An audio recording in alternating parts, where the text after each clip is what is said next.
And for our next presenter speaker for International Women's Day, hosted by the Welfare Warriors, will be Debra Gillispie. Welcome to our International Women's Day celebration, Debra. Uh, Tell us when you started Moms Against Gun Violence, what motivated you?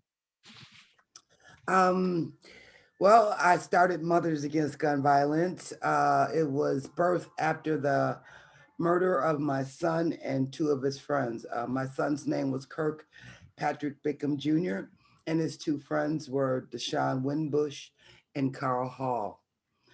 So, Mm. out of their deaths was birthed Mothers Against Gun Violence, MAGV. What year was that? When did that occur, if you don't mind me asking? Sure, in 2003. 2003. Yes, I want to say 24 or so during at on that year. So I remember how it was here, and that I'm assuming that occurred here in Milwaukee. It did. It was a bar named Alvin's Ice House, and it was a triple homicide on Port Washington Avenue in Milwaukee. Mm.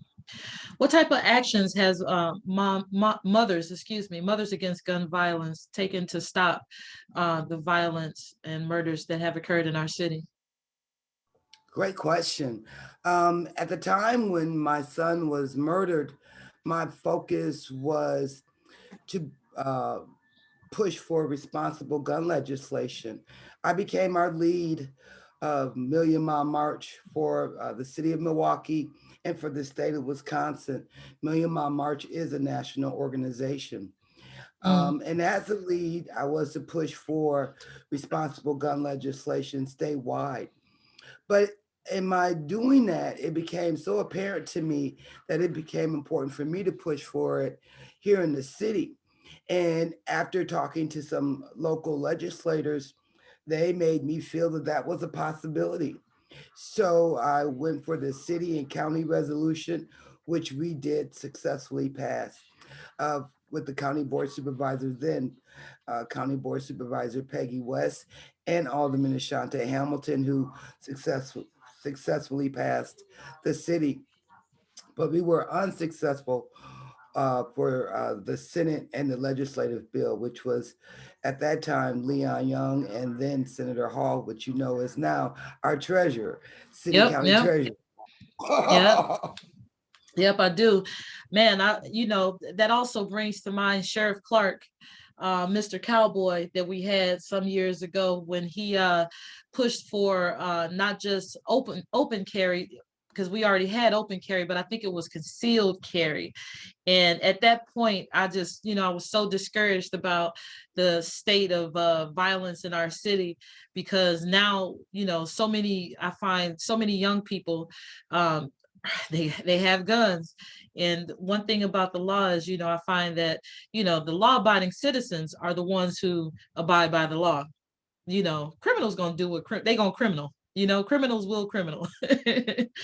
So that just doing that, I just thought that that was an irresponsible move in and of itself to put so many guns in so many people's hands.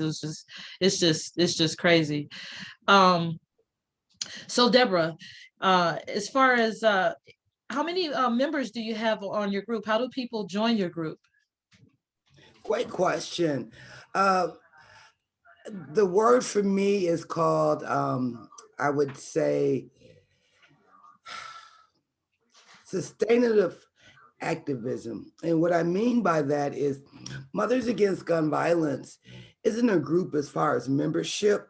Okay. Mothers Against Gun Violence initially was, but it's transitioned now into a talk show and providing an opportunity for those who have something that they like to say to have a platform.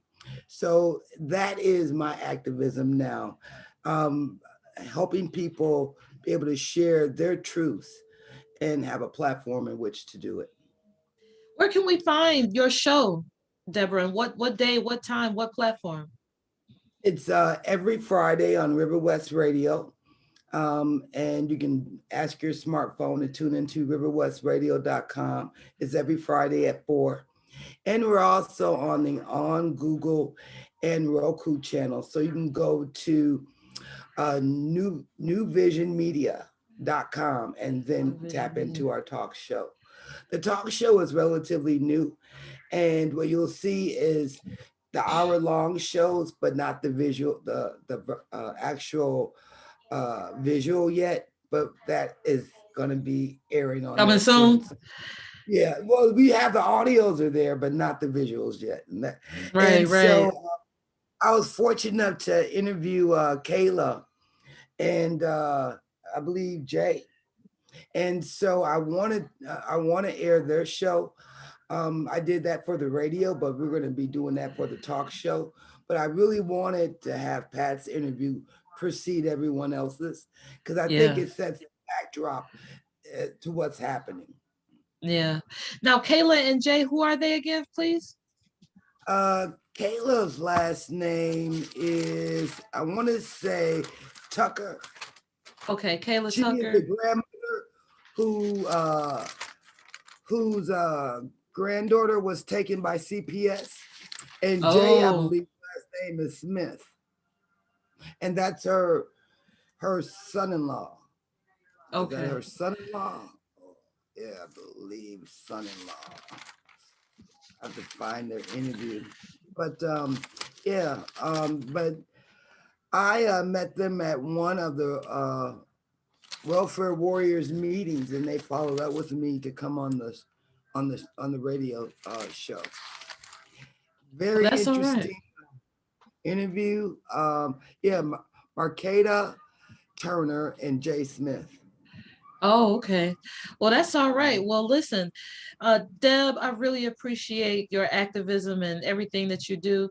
You know, it's hard to find people so committed to a cause and that's willing to stick with it and actually show up and be there, you know, as a beacon of inspiration and leadership where it's needed. So I really do appreciate it. Thank you for getting the message out. And we will go ahead and wrap up the interview. Have a good night. May I add one thing? Come For on, those add it. who would like to share their stories of gun violence, please go to www.uwm.edu/gun violence project. Amen. Well, thank you so much, Deb. I appreciate you. Hang on the call. I'm just going to stop us.